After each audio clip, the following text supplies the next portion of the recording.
I've just finished watching all 3 series of Ricky Gervais' Afterlife, having been asked to talk about the programme repeatedly for years now, and wow. Creative genius, masterful writing, hilariously original, refreshingly intelligent. Those are definitely not phrases that are relevant to Afterlife. What a load of old shit that was. My opinion of Ricky, a man whose earlier work alongside Stephen Merchant on The Office, XFM and Extras truly was great, and who gave the performance of a lifetime as David Brent, has soured even more so than it had already. It's almost unbelievable just how much this man has regressed as a writer, director, comedian and actor. The Ricky Gervais of old would have seen right through and mocked the absolute hell out of a show like Afterlife. How embarrassing. Afterlife calls itself a black comedy drama and revolves around a number of people in the small fictional town of Tambury, in particular those related to the Tambury Gazette, a free local paper run by a man named Matt, played by Tom Basden, who employs, amongst others, his brother-in-law Tony Johnson, played by Ricky Gervais. Conveniently, Ricky plays, just like he has done in pretty much everything he's written and starred in for the last 15 years, a character that is basically just himself.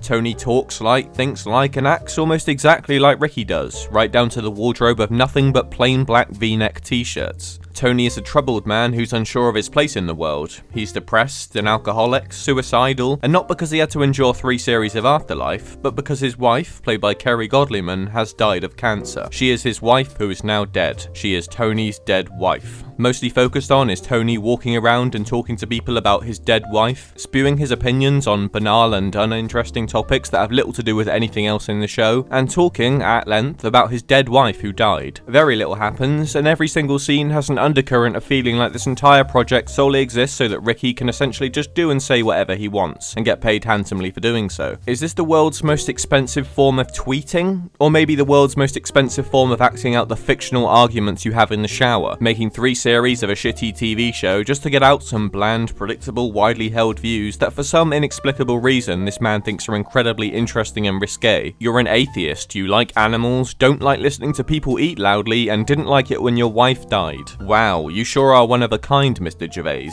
I mean Tony. What's next? Do you think footballers get paid too much? You swear that Christmas products start appearing on shelves earlier and earlier each year? The tirades that his character conveniently gets to go on against people that disagree with him online, journalists giving opinions that he doesn't share, and really anyone doing any minor thing that he doesn't like is just so transparent. That isn't Tony saying those things, it's Ricky, and he barely even tries to disguise that. There are many scenes that solely exist so that Ricky can just give his opinion on something and denounce everyone else that thinks otherwise. Like, he literally brings up Twitter arguments at one point and gets angry that people say shit about him on there. But right, sure, that's Tony saying that, not Ricky, despite Tony never using Twitter once in the show and Ricky using it 24/7. This is all coming from a man who repeatedly says that what other people think about him doesn't affect him, and he doesn't care what people say or do, yet spends a considerable amount of his time going out of his way just to find people that say something negative about him online, so that he can belittle them and patronize them. The fact that this mentality plagues his actual TV shows is just sad, honestly. Tony Johnson is nothing but a vehicle for Ricky. He barely feels like a character in his own right, and yet the show certainly tries to hide that. Every character talks about how brilliant and lovely he is, how he's a troubled genius, an angel, how he's so deep, how he has so much to give, how they're willing to do anything for him. Half of the lines that characters do say about Tony feel like they were written while Ricky was wanking over himself. Yet,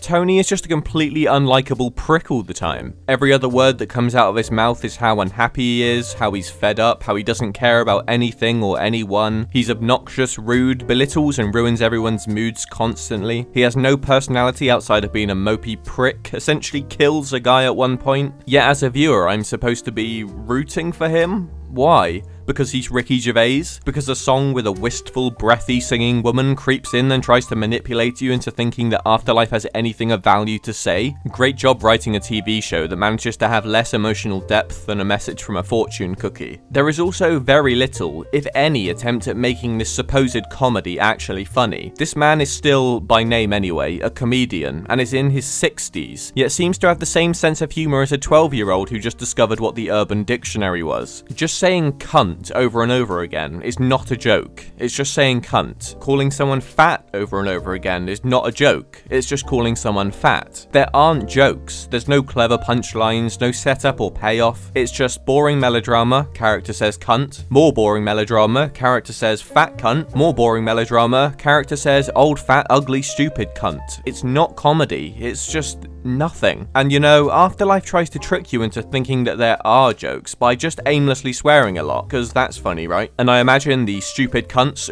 people that like this rubbish do think that that is the pinnacle of comedy. But if you strip everything back and look at what's actually happening, it has almost zero humor in it at all. It's actually impressive that after watching like 9 hours of this shit, which felt like at least double that by the way, I can't remember a single joke that was actually structured or performed well. The only moments I got any semblance of enjoyment out of were the times in which Tony tries to kill himself but is saved by his dog. These moments feel like they're straight out of a bad parody of Afterlife, and they're unintentionally fucking hilarious. Especially the one in which he walks into the sea in an attempt to drown himself but is stopped by the dog, and when he goes to overdose on sleeping pills and the dog somehow understands this. Unintentional comedy gold, legitimately. And actually, I don't even think a parody would be this on the nose. Same goes for the ending, which is the most embarrassing faux deep shit you've ever seen. Ricky probably wanked himself into a coma when he got to the bit where he vanishes into thin air with the dog and the dead wife. That dead wife who died and is now dead, being played by Kerry Godliman, was to be expected really, as were the casting decisions for basically every single character in the show, as like always, they're all played by the people who play every role in everything else Ricky ever does. You know, there's nothing inherently wrong with that. Many great creatives work with the same group of people regularly, but when you always play essentially the same character, who is always around the same supporting cast, who all play essentially the same characters, it feels so tired and lazy. Why are you playing things so safe when you've reached a point in your career that you have the freedom to be more creative than ever? You can immediately tell what each character is going to be like because they have most likely played a near identical role in another one of Ricky's shitty projects. There are multiple characters who work in The Office in Afterlife who also worked in The Office in David Brent Life on the Road, including Mandeep Dhillon, who could literally be the exact same character as she is in that film. Shy, sympathetic woman who sits at a desk in a bland office who for no reason whatsoever gets emotional over and really likes Ricky's character, despite him being a complete bellend. Also not a surprise was that Ricky got to have yet another platonic relationship with a character played by Ashley Jensen. Why is he so into that? Is it weird that in basically every single Ricky Gervais project he makes his own character have an oddly non-sexual best friend-like relationship with one of the same few women? Actually, he kinda double dips here, with that being the case for his wife Kerry Godliman too, before she died and became his dead wife. One thing that Ricky has clearly tried to do ever since he stopped working with Stephen Merchant is prove that it was he who had the real talent between them, and ironically, in trying to demonstrate his talents away from Steve, he has just made himself look even worse, because he's doing nothing but showcasing his own shortcomings as a writer, director and actor repeatedly, which makes you question how much of the good elements of The Office's writing and directing were done by Steve and not him. I'm someone that has always actually tried to be pretty fair to Ricky, and I've never been one to say that everything good in his previous works was Steve's doing, but after watching Afterlife, I honestly don't know anymore. Like, the longer he goes on making stuff like this, the more doubts you can't help but have about the balance of contributions in things like The Office. And speaking on his work with Steve, I noticed quite a lot of things in Afterlife that were just ripped straight from projects that involved him. The fat guy eating loudly that annoys Ricky, Tony, that was already done in extras. Literally the exact same joke being played in the exact same way. There's other stuff from extras and also the XFM shows that I noticed too, and these don't feel like homages or fresh new things that he didn't remember he'd already done before, but just like he's reusing the same ideas. Is it laziness, desperation, an attempt to hark back to the good old days? I'm going with laziness, because he was doing the same thing in earlier solo projects too, ones that predate Afterlife. There were no things I could pick out as being even somewhat enjoyable to me, outside of things that are unintentionally fun because of how poorly they're executed, but I don't have that same problem in picking out what I liked the least. Fitting with the theme of the show, every flashback video clip of the dead wife Kerry Godliman made me want to blow my brains out. Once you've seen one, you've seen them all. They're so shallow, so predictable, so bland. Every time that Tony watched one of the seemingly hundreds, maybe even thousands of videos of her and started crying, my eyes rolled so far back that they unfortunately came right back round again. The only one of them that was in any way funny or interesting was the one of her swimming that looks like absolute shit. Like, I cannot even fathom what is going on here. Is that the worst CG ever or something? What's up with the lighting? Isn't that someone else's hair behind her hair?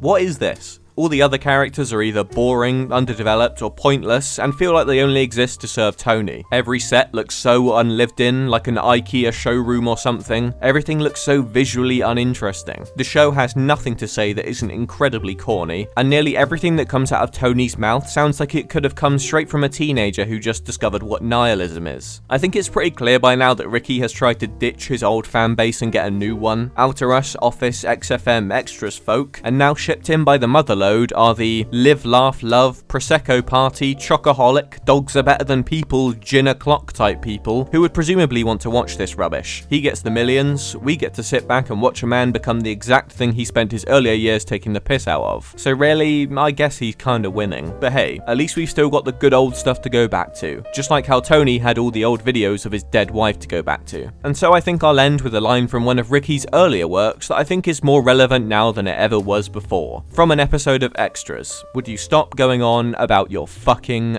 dead wife?